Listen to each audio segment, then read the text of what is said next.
ഈ യോഹന്നാൻ്റെ സുവിശേഷത്തിലെ അവസാനത്തെ അധ്യായത്തിൽ ഈശോ തോമസിനോട് പറയുന്നുണ്ട്, തോമസെ, നീ കണ്ടതുകൊണ്ട് വിശ്വസിച്ചു, കാണാതെ വിശ്വസിക്കുന്നവരും ഭാഗ്യവാന്മാർ.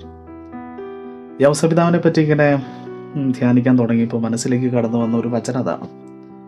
ഈ വചനം യഥാർത്ഥത്തിൽ ജീവിതത്തിൽ അന്വർത്ഥമാക്കിയ വിശുദ്ധനാണ് യൗസേപ്പ്.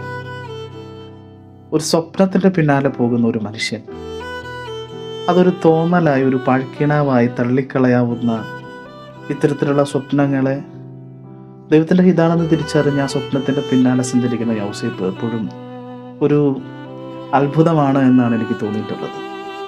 വിശുദ്ധ ഗ്രന്ഥത്തിലുടനീളം യൗസേപ്പിനെ പോലെ ഇത്രമാത്രം ദൈവത്തോട് വിശ്വസ്തതയും വിശ്വാസവും പുലർത്തിയിട്ടുള്ള ഒരാളെ കണ്ടെത്തുക വളരെ ബുദ്ധിമുട്ടേറിയ കാര്യമാണ്. പരിശുദ്ധ അമ്മ പോലും ഗബ്രിയേൽ ദൂതൻ്റെ മുമ്പിൽ ദൈവം തൻ്റെ പദ്ധതി ദൂതനിലൂടെ അവതരിപ്പിച്ചപ്പോൾ പോലും മറിയം ചോദിക്കുന്നുണ്ട്, ഇതെങ്ങനെ സംഭവിക്കുമെന്ന്. അങ്ങനത്തെ ഒരു ചോദ്യം പോലും യൗസേപ്പ് പിതാവിൻ്റെ ഭാഗത്തു നിന്ന് ഉണ്ടാകുന്നില്ല.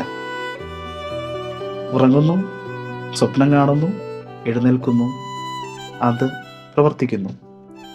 പ്രിയമുള്ളവരെ, നമ്മുടെയൊക്കെ ജീവിതത്തിൽ യൗസേപ്പ് നമുക്ക് പകർന്നു നൽകുന്നൊരു വലിയ ചിന്ത, വലിയ ധ്യാനം ഇത് തന്നെയാണ്. ദൈവിക പദ്ധതികളോട് വിശ്വസ്തരായിരിക്കുക, ദൈവത്തോട് വിശ്വാസമുള്ളവരായിരിക്കുക. വിശ്വാസം എന്ന് പറയുന്നത് ചെറിയ പുണ്യമല്ല, ഒരു വലിയ പുണ്യമാണ്. കാരണം എല്ലാ കാര്യങ്ങളിലും നമുക്ക് വിശ്വസിക്കുക എന്ന് പറയുന്നത് ബുദ്ധിമുട്ടുള്ള കാര്യമാണ്. ഞാൻ പലപ്പോഴും പല ദേവാലയങ്ങളിലൂടെയൊക്കെ ഇങ്ങനെ കടന്നു പോകുമ്പോഴും എൻ്റെ കുടുംബത്തിലും കുടുംബാംഗങ്ങളുടെ ഇടയിലൊക്കെ ഈ കണ്ണടച്ച് വിശ്വസിക്കുന്ന കുറേ പേരൊക്കെ കണ്ടിട്ടുണ്ട്. പക്ഷേ അവരൊക്കെ കളിയാക്കുന്നവരെയാണ് ഞാൻ കൂടുതൽ കണ്ടിട്ടുള്ളത്. യഥാർത്ഥത്തിൽ അങ്ങനെ വിശ്വസിക്കാൻ കഴിയുമ്പോഴാണ് നമ്മുടെ വിശ്വാസത്തിന് ആഴവും അർത്ഥവും അഴകും ഉണ്ടാകുന്നത്. യോസേപ്പിതാവിനെ പോലെ സ്വപ്നം കാണുന്നു, സ്വപ്നത്തിൽ നിന്ന് എഴുന്നേൽക്കുന്നു, ആ സ്വപ്നത്തെ പൂർത്തിയാക്കുന്നു. ഒരിക്കൽ ഞങ്ങളുടെ ഒരു പ്രിയപ്പെട്ട അച്ഛൻ ദൈവപിതാവിൻ്റെ സ്വപ്നം യാഥാർത്ഥ്യമാക്കുന്ന മനുഷ്യരെ പറ്റിയിട്ട് ഇങ്ങനെ സംസാരിക്കുന്നത് കേട്ടിട്ടുണ്ട്. അച്ഛൻ ഇടയ്ക്കിടയ്ക്ക് ഇങ്ങനെ ഉപയോഗിക്കാറുള്ളൊരു വാക്കാണ് ദൈവപിതാവിൻ്റെ സ്വപ്നം. ശരിക്കും പറഞ്ഞു കഴിഞ്ഞാൽ ഈ ദൈവപിതാവിൻ്റെ സ്വപ്നം ഈ ഭൂമിയിൽ സാക്ഷാത്കരിച്ച ഒരു വിശുദ്ധൻ ആരാണെന്ന് ചോദിച്ചു കഴിഞ്ഞാൽ അത് യൗസേപ്പിതാവാണ് എന്ന് ഈ വിശുദ്ധ ഗ്രന്ഥത്തിൻ്റെ വിവിധ ഭാഗങ്ങളിലുള്ള അവതരണത്തിൽ നിന്ന് നമുക്ക് മനസ്സിലാക്കിയെടുക്കാനായിട്ട് സാധിക്കും.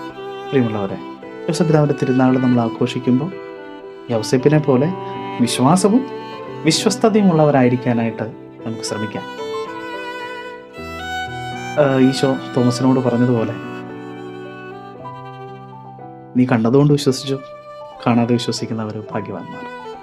ഈ കാണാതെ വിശ്വസിക്കുന്ന ആൾക്കാരുടെ ഗണത്തിൽ പെടാനായിട്ട് നമുക്ക് ശ്രമിക്കാം.